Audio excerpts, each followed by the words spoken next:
Om Namo Bhagavate Vasudevaya. Om Namo Bhagavate Vasudevaya. Om Namo Bhagavate Vasudevaya. Om Namo Bhagavate Vasudevaya. Om Namo Bhagavate Vasudevaya. Om Namo Bhagavate Vasudevaya. Prepared by His Divine Grace Srila A.C. Bhakti-Vedanta Swami Prabhupada Vandaracharya. Maitreya said, Diti was thus informed by her husband, but she was pressed by Cupid for sexual satisfaction. She cut hold of the clothing of the great Brahmana sage, just like a shameless public prostitute. Purport. The difference between a married wife and a public prostitute is that one is restrained in sex life by rules and regulation of the scriptures, whereas the other is unrestricted in sex life and is conducted solely by strong sex urge.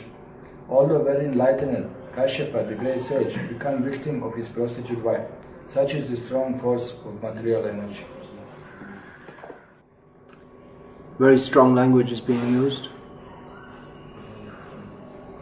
Diti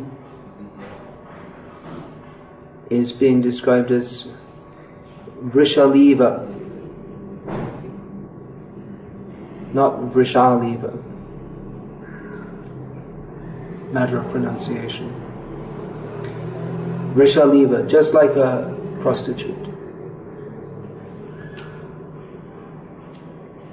Now we may say that Srila Prabhupada used very harsh terms, but he's simply repeating the statements of Shastra.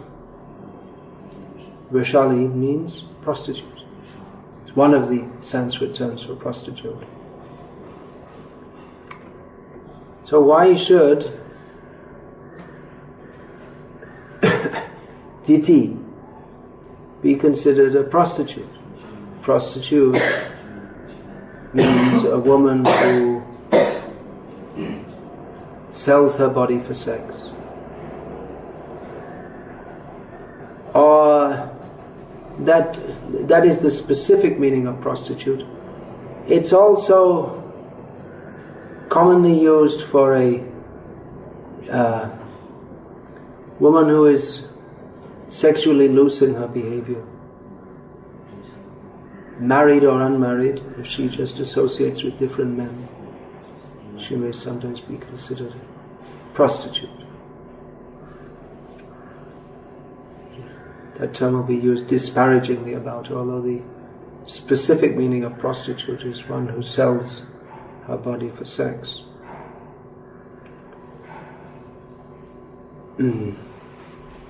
Of the woman who mixes with many men, one who is married is considered worse than one who is unmarried. Neither are considered good. But Diti wasn't mixing with other men. She was a chaste wife in the sense that she only desired association with her husband. She served her husband faithfully. Nevertheless, she is being described as not as Vrishali. She's not being described directly as a prostitute, but like a prostitute. Means she seems to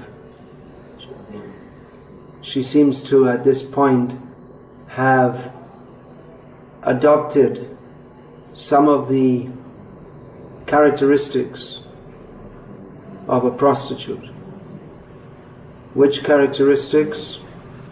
Well, particularly that a prostitute is not controlled in sex. Anytime, any place. If there's a job, take it. She's not controlled. Now, marriage in itself is some kind of that is control over sex life, supposed to be. Although in the modern age, marriage is as many people in the West say it's just a piece of paper. They don't consider it anything more than that. That there's no responsibility attached to it. Just for the time being, I would like myself to be identified as the husband of this person, or the wife of this person, or the wife of this man. And in this way, we'll go on for some time, and then after some time, and marry someone else, divorce and marry someone else. But actually the marriage is meant for control of sex life. So the very minimal control is that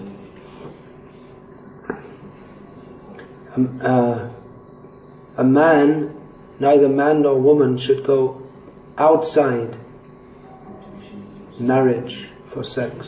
They may indulge in sex within marriage also.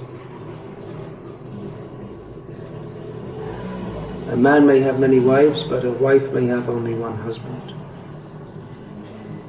Except in extremely rare circumstances. If any woman wants to marry many husbands, then she should first demonstrate she has the qualities of Draupadi.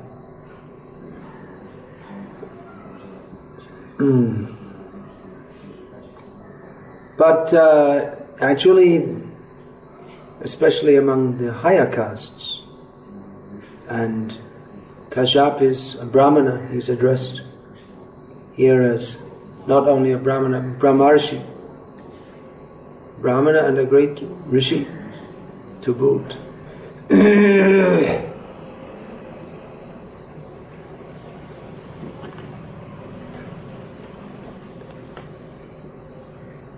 You getting Hindi translation now? Is it going on? No, it's okay.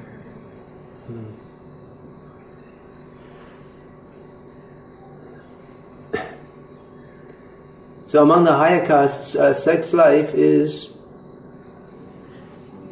restricted for production of children, and that should be done very carefully, considering so many.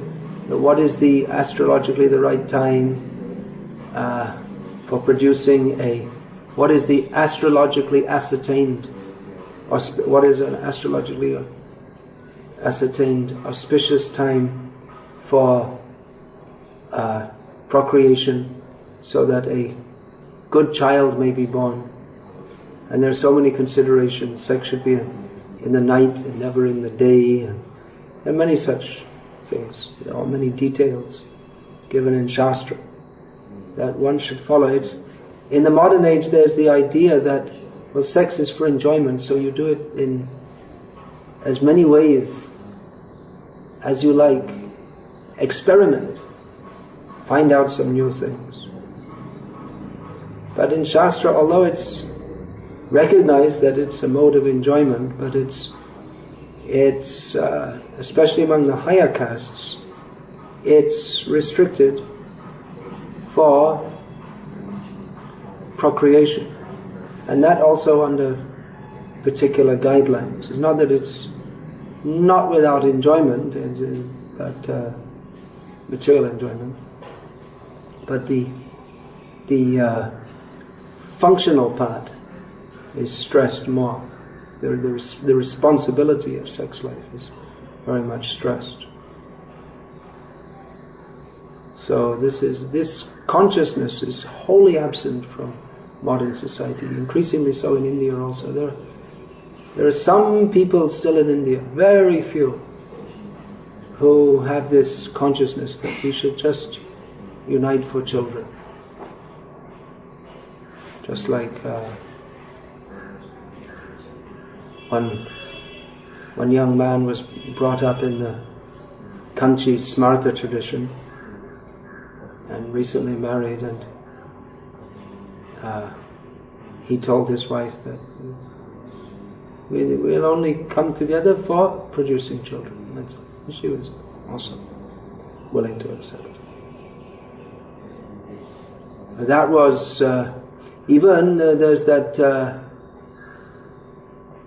Jayanti Kaka in Gujarat, in Baroda, who he's not what you'd call a very religious or spiritually advanced person. He has no clear concept of any philosophy or anything, but he's a pious person.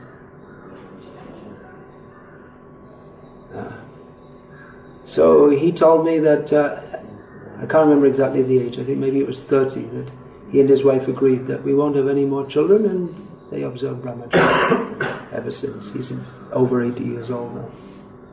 And there's no need for us to have sex lives, so then we shall not. But in the modern age they think that sex is the whole purpose of marriage. That's the main reason for getting married, to enjoy sex. A few years ago I saw in the newspaper that one man in Kerala had got married, but they were restricted, the family elders were restricting him from consummating the marriage. That means, consummating the marriage means having sex with your wife. Until some astrologically auspicious moment. Usually they want to do it the first night. Although in Hindu tradition that's also not allowed. There has to be some waiting time between the act of marriage and the act of consummation. Now all the brahmacharis are, why are you talking about these things? Well, welcome to the material world. These are all points of Vedic culture discussed in Shastra. And if we're preaching among people of the world who mostly are not renunciates, and we'll have to see how much how many of our staunch renunciates who don't like to hear such things even. They may need to hear for their own personal application later in life when they become manmaton matata, as it is stated here. Yeah. Manmata means Cupid. Mana means mind. And mata comes from the same, it's the same, it's the verbal form of mantana, which means churning. So he who churns the mind, just like you see them churn the yogurt and maida, it means it's all agitated. So man maton matita, agitated by the agitator of the mind. Here it's described about ditthi. But we find it may happen, especially manmata. For him, brahmacharis are a challenge. That let us see if you can remain not agitated.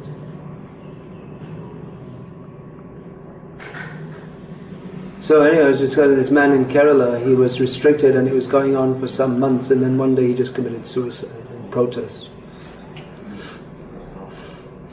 They were waiting for the auspicious moment. They weren't allowing him to. So, what's the point of living if you can't have sex? That was his comment on life.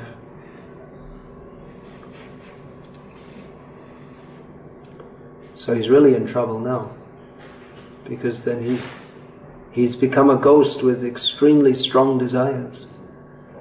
It's a very suffering condition for ghosts because they can't fulfill their desires, and therefore out of envy they give trouble to others.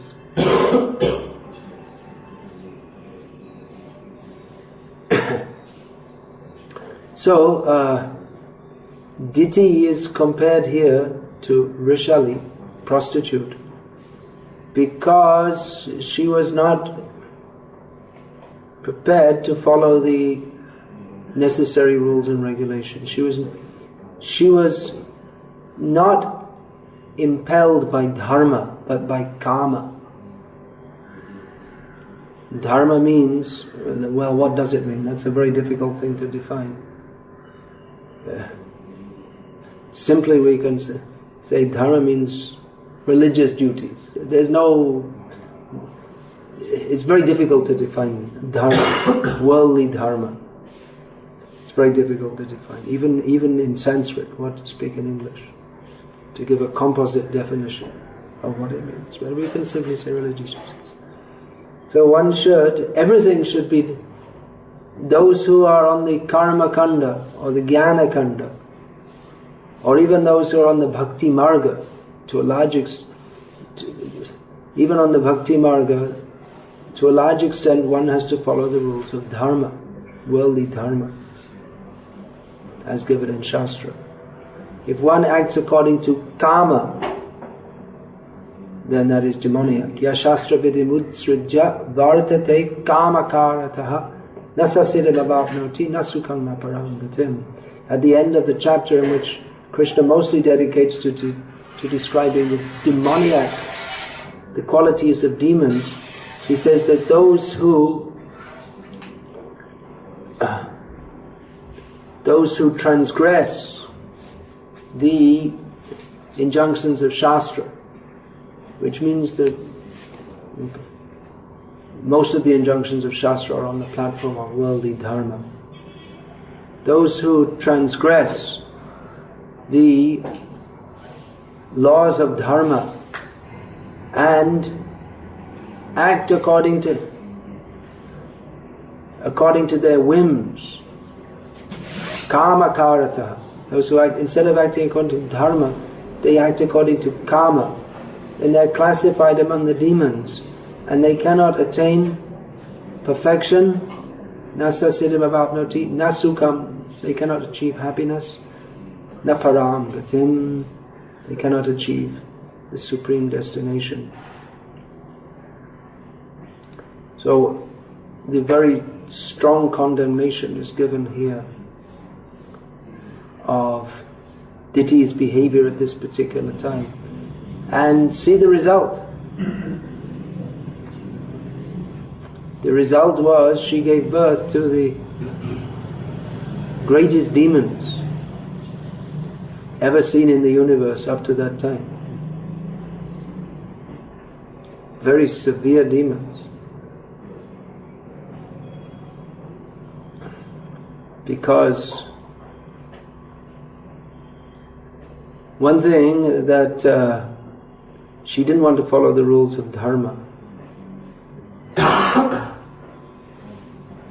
and because of that she impelled her husband to also transgress the rules of dharma. He shouldn't have done so. He should have refused to go along with her proposal. He should have been the boss. That's another reason why she is being compared to a prostitute, because actually the wife's duty is simply to follow the husband. The husband is called Swami. And he explained to her, actually this is not good. What you're proposing is not good. She should have accepted that, but she didn't. So, as Chaitanya Mahaprabhu said, Swamina manale Vesha Madhyagani. Tare Vesha Madhyagani. That those who, a wife who does not follow the husband, I consider just like a prostitute. Actually, it was in a different context, Chaitanya Mahaprabhu. Anyway. Many of these statements in Shastra, they have so many subtle levels. It's in English translation you actually lose many of the subtleties.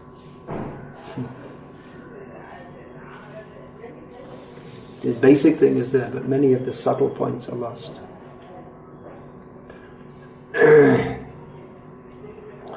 So because she didn't accept her husband's reasonable words,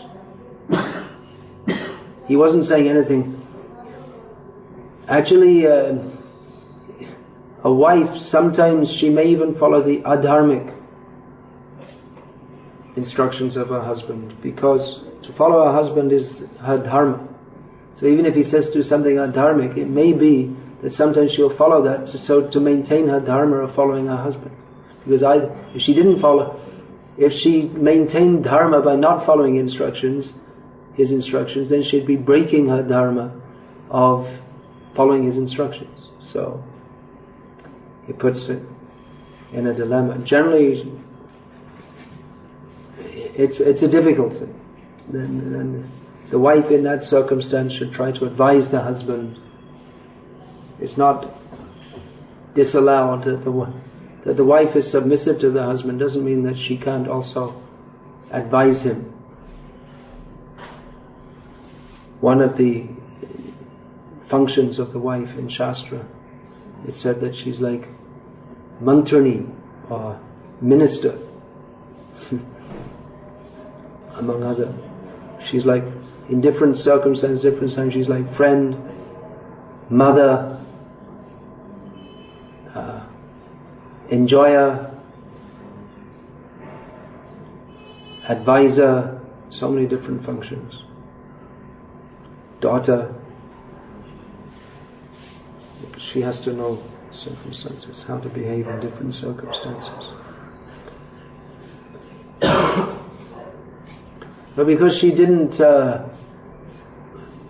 follow her husband, he gave good advice, but she didn't like to follow it.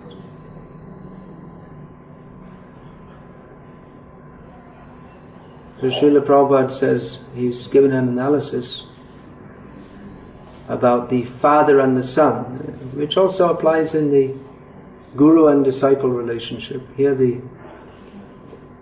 Kashyap is supposed to be like the guru as the husband, and the wife is supposed to be like the disciple. So Prabhupada gave the example that one who anticipates the guru's order and executes it, even without being told, is the best son or disciple. He who executes the order upon receiving it is a good disciple. And he who fails to follow the order of the Guru, who denies the order of the Guru, then or the father, then instead of being putra, putra means son. Putra specifically means who delivers the father from heavenly existence by offering pinda. Putra pinda prayojanam. So then he is more comparable to mutra, urine, because they both production of sons and passing of urine comes from the same organ of the body. This is the example given. If one doesn't follow, then he's just like condemned. He's not only condemned, but he's not really a son at all.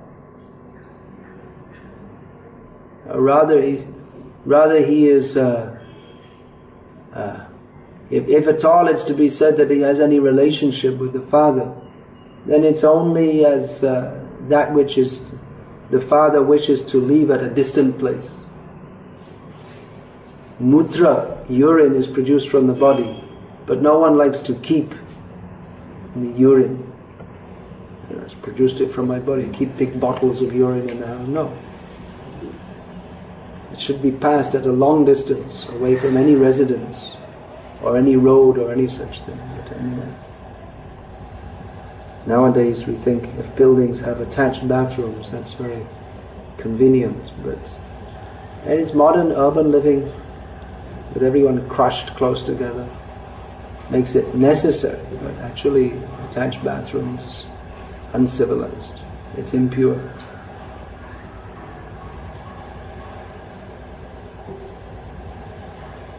So it's expected that the son should follow the order of his father.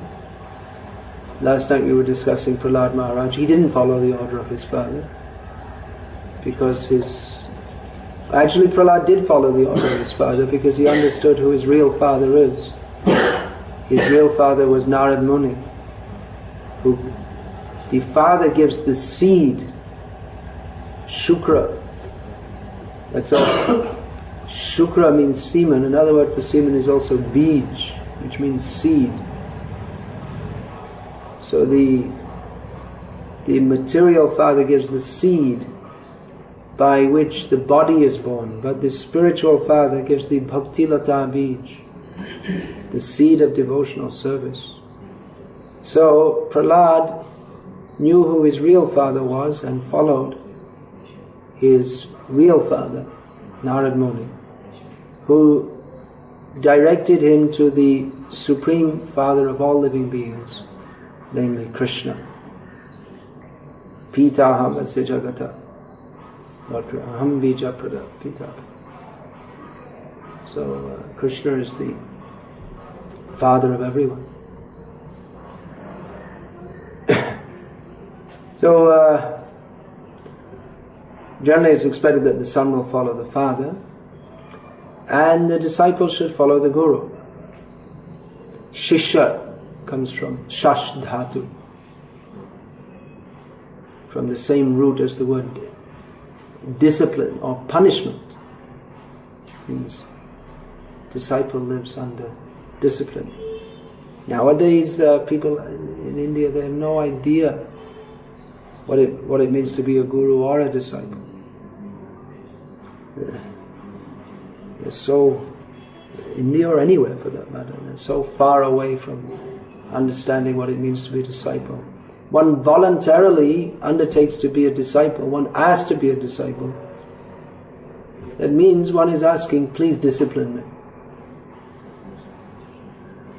But then if one is accepted as disciple, but they don't take the discipline of the guru, then why did you come to me? What for? If you're not prepared to take the instruction and the guidance and the discipline, then what did you come for?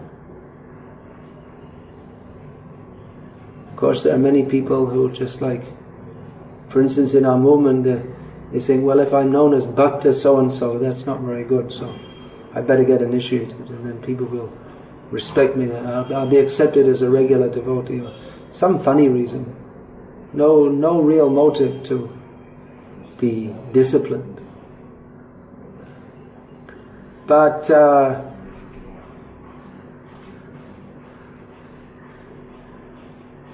disciple is expected to follow the order of the spiritual master. Now, should the disciple just follow the order, whatever is given, or is it acceptable that he will question also? That why have you given me this order? What do you think? I'm giving this as a question for your discussion.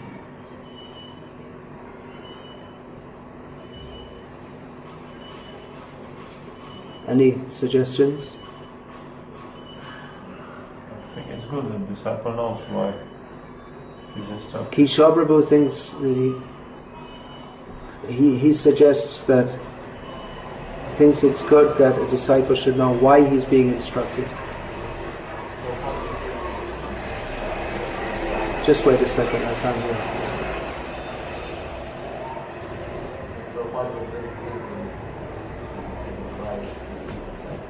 Srila Prabhupada was very pleased when he had inquiries from his disciples.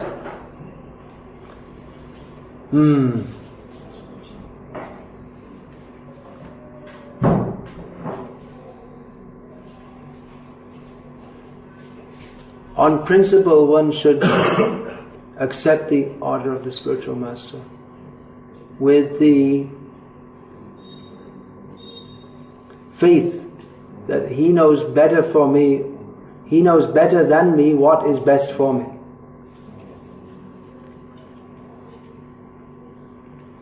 But one may question also. There's a matter of attitude in questioning. If one questions in a challenging way, that is not very good. But if one questions to understand why, then not trying to avoid the order, then that is quite acceptable. And that is, actually the Guru wants also a disciple should understand. Just like we find Arjuna asked Krishna, Krishna had given not exactly some instruction, not in terms of practical instruction, not an order. Instruction yes, but order no. But Krishna was speaking to Arjuna, Imam vivasvate yogam praktavana aveyam. I spoke this knowledge to Vivasva, and then Arjuna asked, Katham etad vijanayam tvamado praktavaniti. How can I understand that you spoke to Vivasva such a long time ago, when we're both contemporaries? So Arjuna didn't understand how what Krishna was saying was true. He couldn't understand how it could be true. Therefore he asked, how? Katham? How? How is it possible? And then Krishna answered him. But in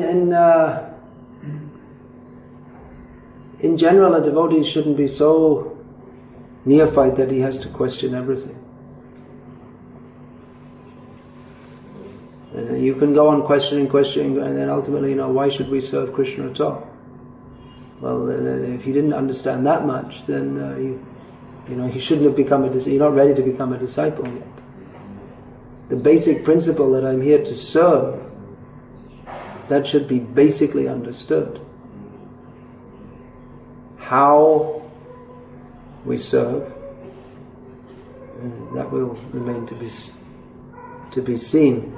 And the spiritual master also wants that the disciple should become mature enough that it's not that he's simply like some robot taking orders, but that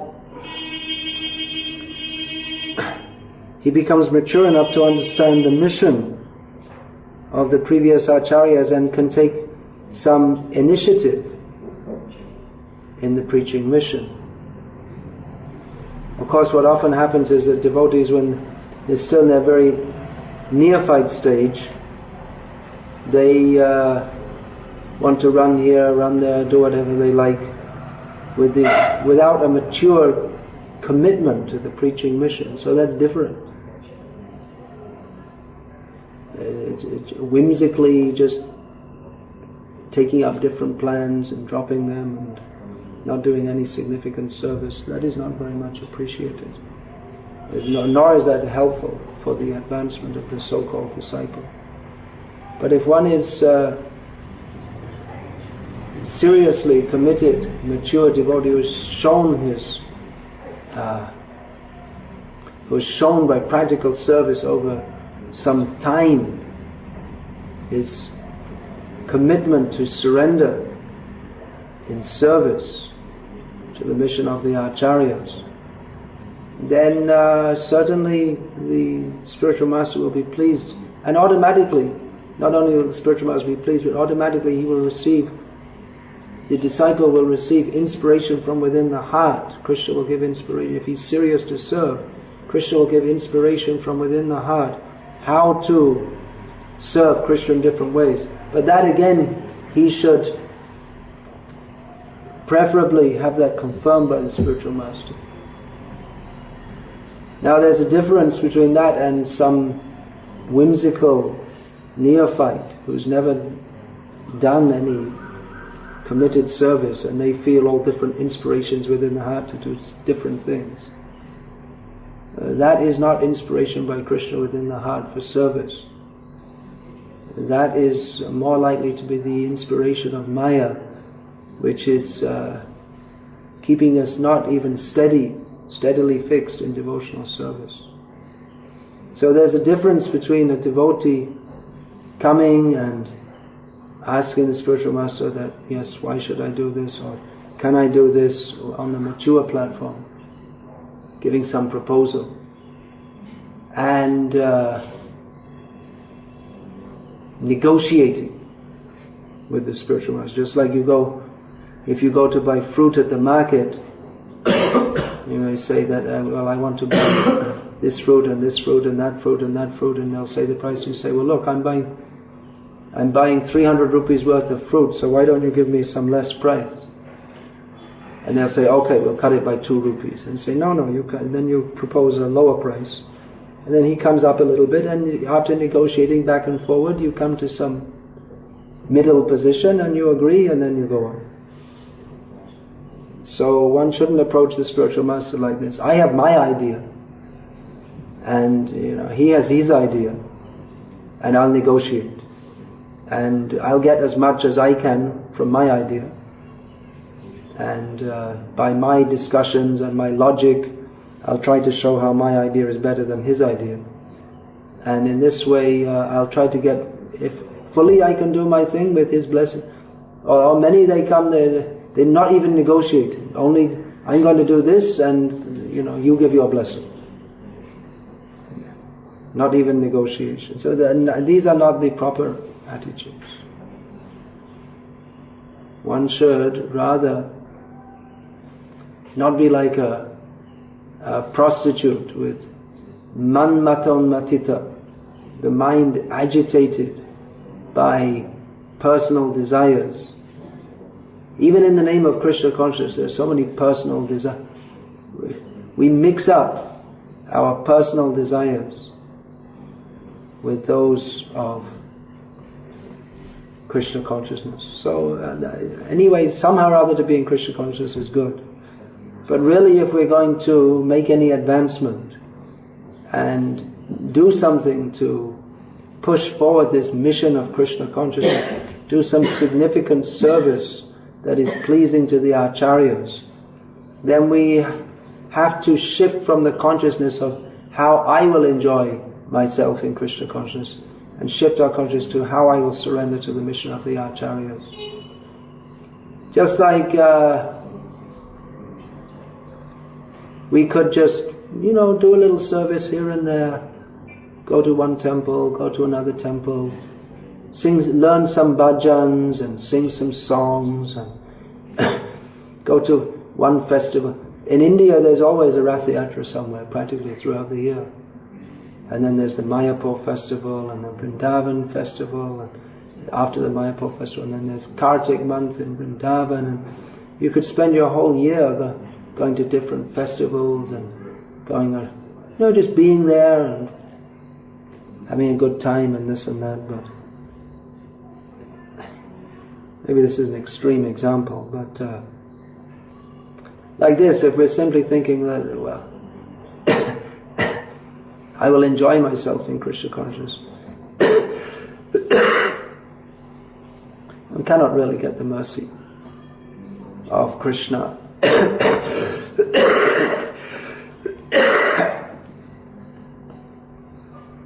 One cannot really do any significant service in the Sankirtan mission. For that, surrender is required.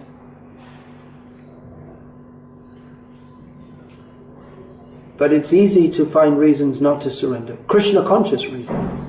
Apparently Krishna conscious. Just like one may be in a place where he feels this, I don't like it here. It doesn't satisfy my senses. I don't feel like being here. And then it's easy we'll find this fault, that fault, another fault. And then go to another place. And where we find it's more suitable for our own version of Krishna consciousness. And then after some time, because actually in every ashram there's pressure to do service and surrender and follow the instructions of the local authorities and so many things. Then we'll also find some problem there. And this way we spend the whole life going from one place to another place. And in every case, nothing wrong with me, it's the local authorities there. In every place they're wrong. So like this, one fails to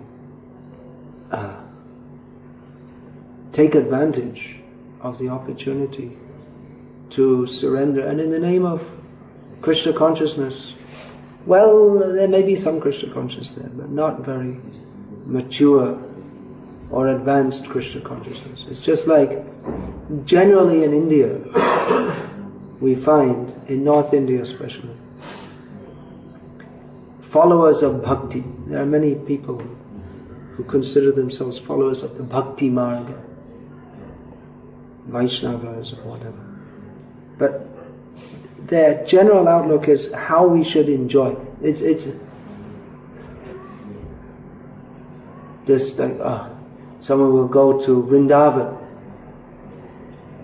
and they'll visit all the different temples and they'll come back and someone will ask, well, how was your visit to Vrindavan? Oh, bahut anand hua.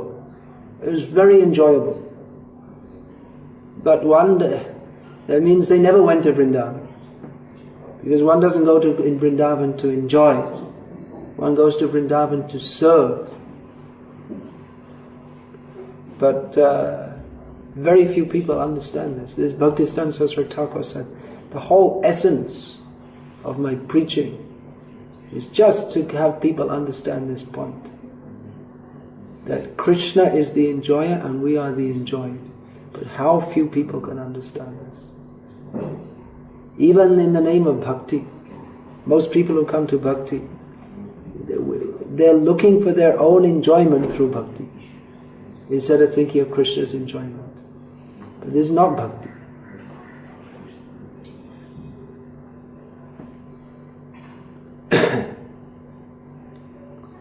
Definitely if one is fully dedicated to Krishna's enjoyment, then he himself will experience transcendental bliss.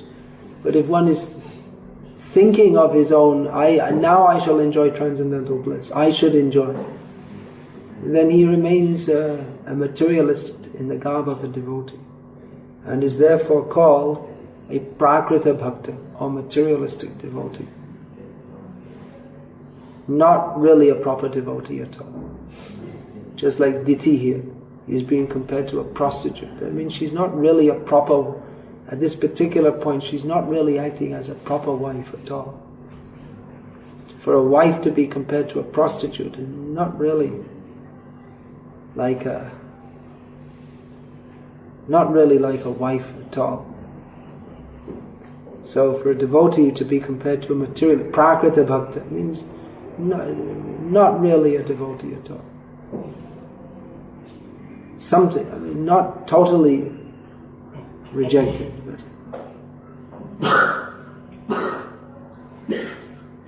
but not up to the proper standard.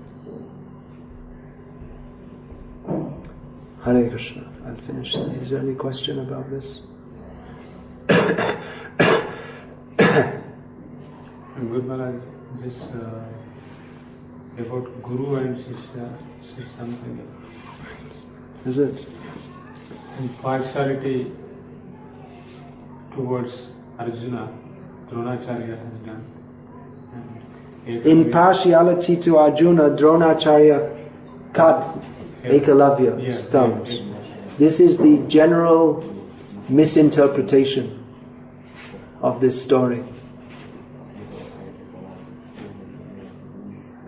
Because Ekalavya, he was another cheater. He wasn't a good disciple. Without permission, he wanted to take knowledge and power from Dronacharya.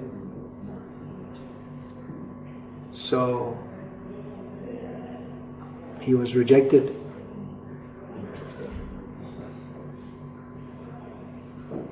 Not out of partiality. It may appear like that. But he was rejected for being a bogus person. And he was also demoniac by nature. In the Mahabharata fight he also turned up and he was on the wrong side. I think he was killed by Krishna actually. Krishna killed him eventually. Krishna killed who? Ekalavya.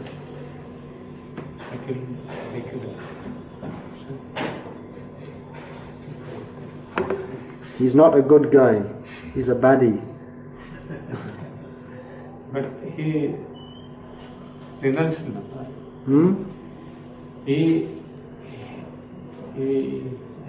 renounced and he lost his thumb. Yeah. And he has to go his good. He surrendered his... he surrendered his thumb to his guru. That doesn't mean that he invoked the pleasure of his guru, or that he was a good disciple. Even the demons follow gurus for the sake of getting power from them for sense gratification. Shukracharya is the guru of the demons.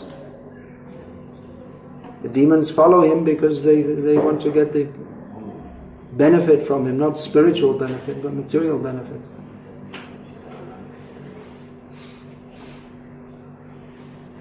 And that's the problem. That people, they hear you.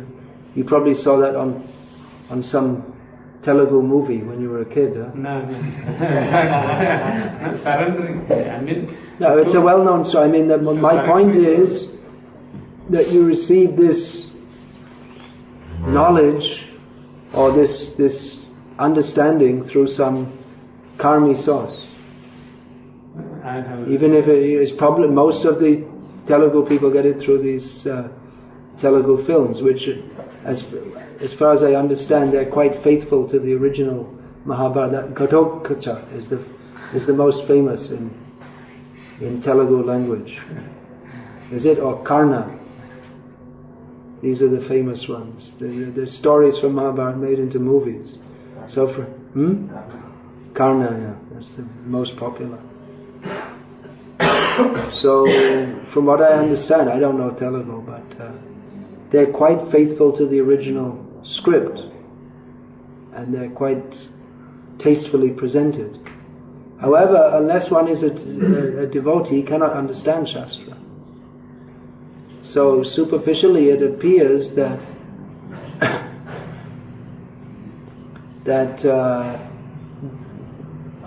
Arjuna said to Drona, but look, you promised that I would be the best of your I'd be the most competent of your disciples, but this Ekalavya appears to have surpassed me.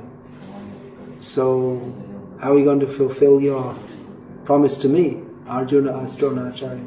So Dronacharya asked that, okay, you consider me your guru, then give dakshina, your thumbs.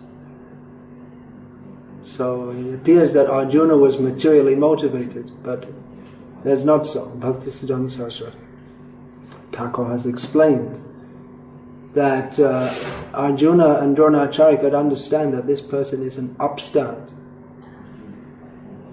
Upstart, you know what that means? How to explain it? Someone who is jumping over his area of eligibility. Probably if you looked in the dictionary, you'd find a better definition. I know what it means, but to explain it is a little difficult. This man is, he has the physical qualification to be a great fighter, but he doesn't have the dharmic qualification. His mind is not fixed in dharma. So he's the wrong person to receive this knowledge. That's why in general you see this Vedic knowledge, it's only supposed to be spoken to very qualified people. Only the twice-born, Brahmanas, Kshatriyas and Vaishyas, only they are allowed to study the Vedas. And Vaishyas study a little bit, Kshatriyas study more, and Brahmanas they study in great detail. But it's not meant for anybody and everybody. It's restricted.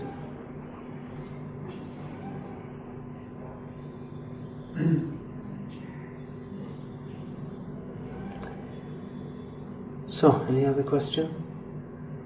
So Krishna tells in Bhagavad-gita that 18th chapter, my following one's prescribed duties, and worshipping me, the execution of these prescribed duties, achieve perfection. Then the other case when the problem is that every personal duty has some fault in it. So, occupation of fault in Shudra, the professional duty is that he may have a bad master. So, suppose there will be some situation means he will have to serve someone who is against dharma, or like this, like in today's lecture, like wife will have to serve a husband. Yeah, what happens if a wife has to serve a bad husband, a Shudra has to serve a bad master?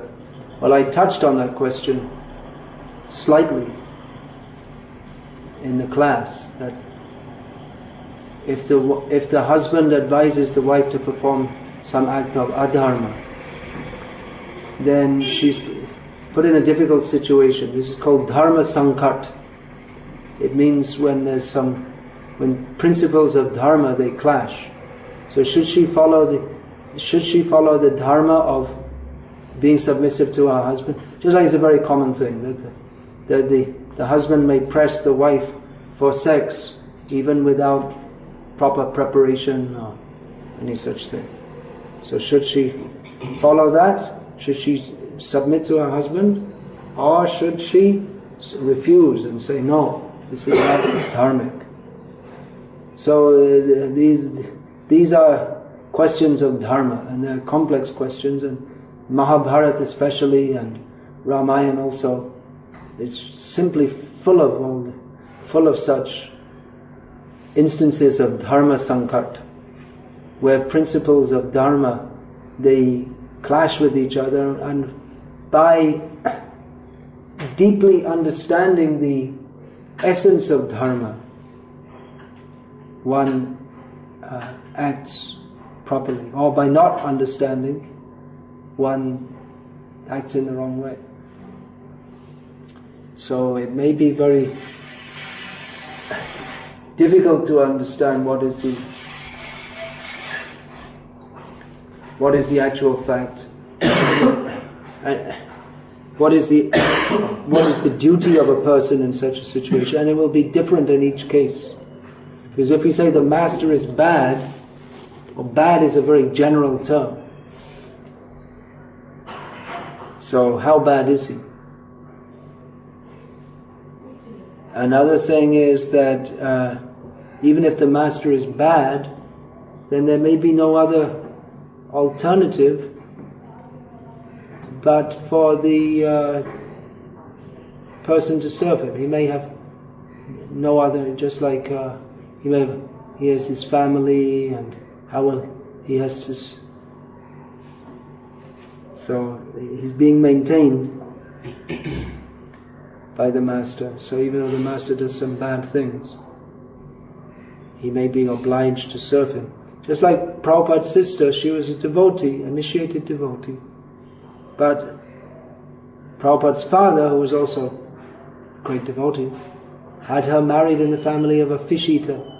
So she was cooking fish daily as the duty of a wife to serve her husband. She never took it herself.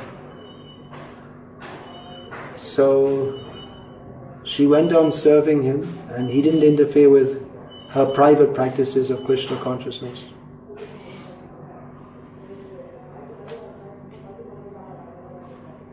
So there's one example. Often you see in our modern ISKCON, what happens is that either a husband or wife will cite the misbehavior of the other, and on that basis desert them and have separation or divorce or some such thing. But in general, except in extreme cases, this is not at all to be allowed, because everyone has some fault. And then if you say that, well, he's not following, he got up at 2 seconds past 4, so abandon him. He's not following dharma. You switch that phone off, please. Are there any instances in Shastra faulty? I couldn't hear because of the Are there any instances syncopation caused by coughing? In Shastra?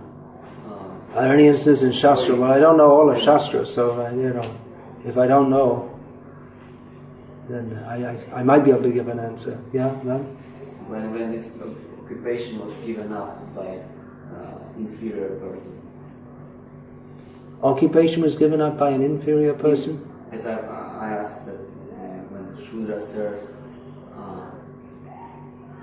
a person who may not be fully up to the standard. So, are there any examples when this engagement was given up by an inferior person? Shastra, I don't know. There's tradition that, well, we see that. What do you mean? That a Shudra left a bad master or something like that? Something like this. Means, I don't know. Well, there are. This may not be exactly a Shudra giving up, but we find that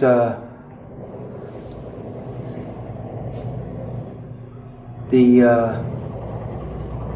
Brahmana forefathers of Rupa and Sanatan gave up the kingdom they were staying in. They didn't cease to be Brahmanas, but they migrated all the way from Karnataka, what's presently to Karnataka, to what's presently Bengal. They may be in a better position to do so. Shudras don't have much independence or intelligence. I mean, they may be intelligent, but discriminatory intelligence. They may have intelligence how to do certain worldly duties, but discriminatory intelligence is generally not much developed in Shudras. And generally in Shastra we don't find Shudras described much. Mostly Brahmanas and Kshatriyas are described. Brahmanas and Kshatriyas. We don't find Vaishyas and Shudras being described much.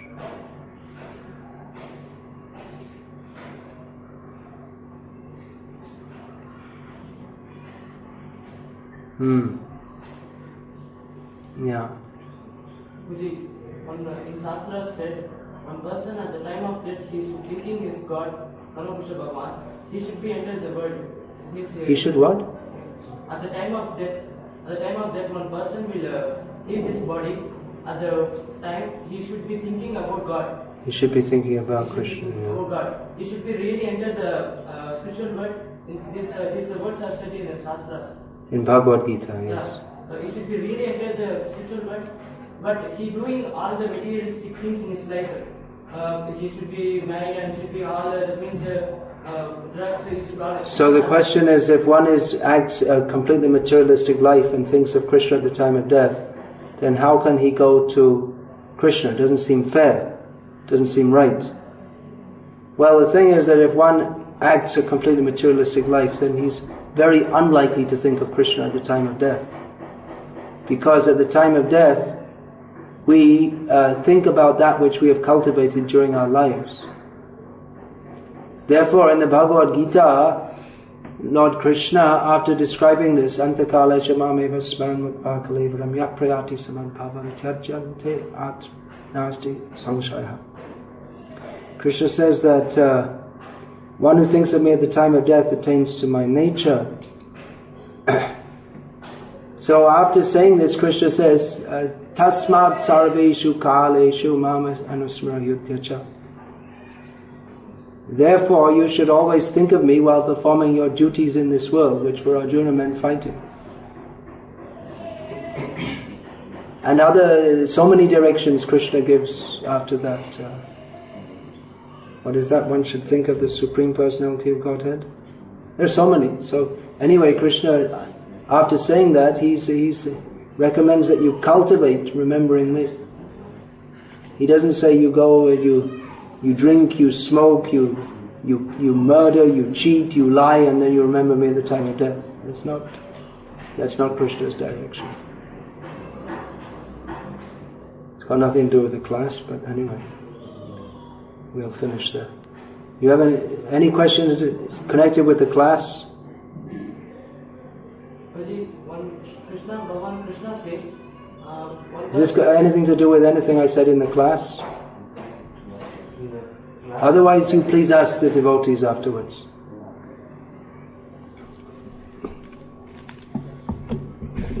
Hare Krishna. Srimad Bhagavatam ki jai. Srila Prabhupada ki jai. Bhakti Das Maharaj ki jai.